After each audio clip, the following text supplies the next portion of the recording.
Kini ang makita sud sa lawak sa ringan niining usa ka magtutudlo nga miduyog kauban ng iyang mga estudyante sa usa ka religious song. Siya si Teacher Annalisa Mulat, lumad nga taga Cordoba ug kasamtangang nagtudlo sa usa ka Christian primary school ug sa kolehiyo. Gigamit niya ang iyang talento sa pagkanta aron ipaabot ug ipasabwag ang maayong balita gikan sa Ginoo. Gumikan niini, pipila sa iyang mga video mi-viral sa social media di nakaani kini o makadasig og positibong komento gikan sa mga netizen. This morning mga kapuso, atong siyang hinabion dinhilang sa GMA Regional TV Live. Tuod mga kapuso, ang iyang gigamit ka pamaagi sa pagtudong ato siyang ilailahon karong buntaga, Ma'am Annalisa Mulat. Mayong buntag, maupay na aga, Ma'am Annalisa. Kumusta ka? Welcome sa GMA Regional TV Live. Good morning, everyone. So I am so blessed and grateful to God nga usa ko nga nahimong na-invite karong adlaw, no? Wa ko mag-expect no nga machatan ko sa GMA. So grabe gid ang Ginoo, no? Grabe gid mo dag kanang surprise ato ang live ba. So thank you so much for the opportunity, sir. Kinsa man si Ma'am Annalisa Mulat. All right, so I am a woman. I am a woman with dignity and determination. So I am last year 2022, so 2021 rather. So naminyo ko. Then I am a teacher, not just only by profession, but of course nagtudlo ta no with the heart. More insert gyud nimo ang music o ang imong gift niini Ma'am. Labi na gyud sa eskwelahan, sa sud mismo sa classroom. Can you share to us, Ma'am, o si sinugdanan ani Ma'am? So while you're into teaching, imo pong tudluan ang mga bata.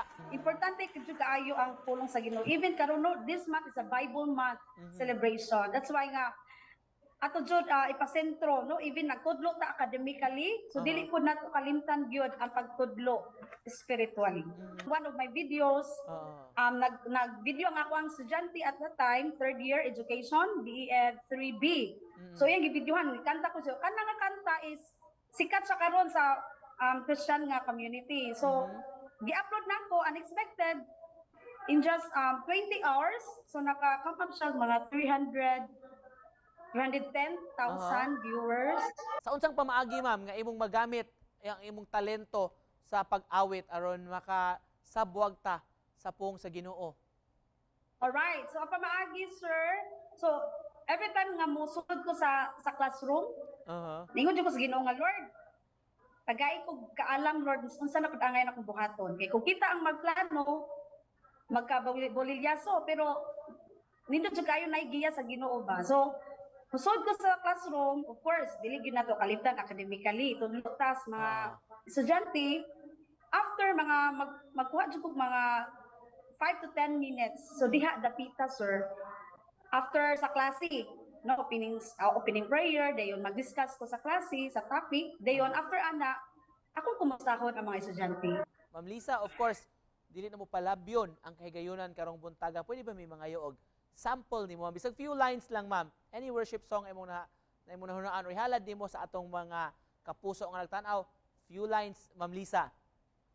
Right. So, akong kantahon is katong nag-viral gyud nga video, katong Dahunog. So kaning Dahunog is very known praise song sa influence worship. Alright?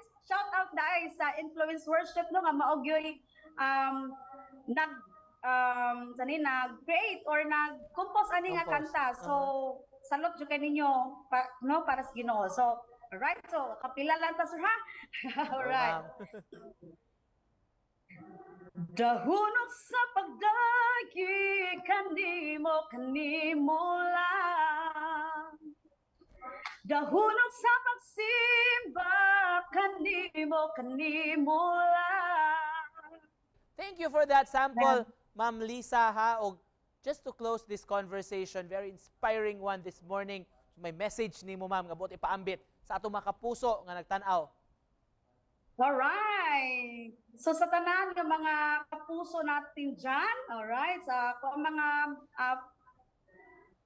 loyal ng mga followers, alright, sa tanan nga nagatanaw ani nga live. So ako lang mo before ta mo danis ako ay kadasig nato nga bisag unsa pay mahitabo sa kinabuhi, usahay mapandol ta, usahay madagma ta, no? Daghang mga panahon nga muhilak ta, daghang mga panahon nga masakitan ta sa mga sitwasyon dinhi sa kalibutan, but always remember the Bible says no in Hebrew no na God will never leave you nor forsake you. Dili kita biyaan sa Ginoo. Mahimo mang maginusara ta sa tong kinabuhi apan hinumdumi igsuon kapuso na ang Ginoo mag-uban kanato. Thank you for joining us.